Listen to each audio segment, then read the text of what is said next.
И мы делаем монетку.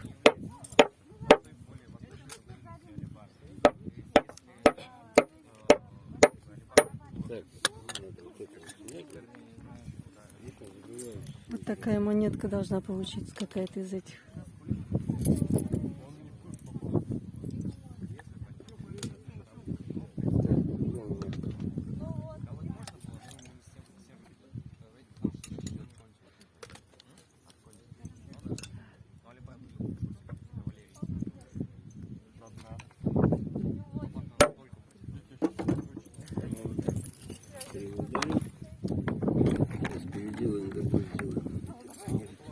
Не это.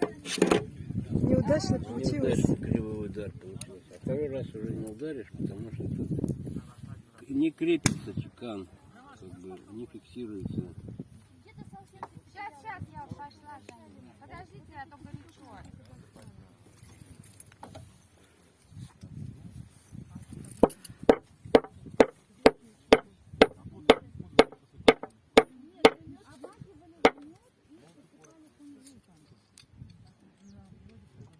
Потом ее можно немножко обрезать. Ну, чтобы острые края не были. Ну да, чтобы после краев не было и придать правильную овальную форму. Ну вот это вот.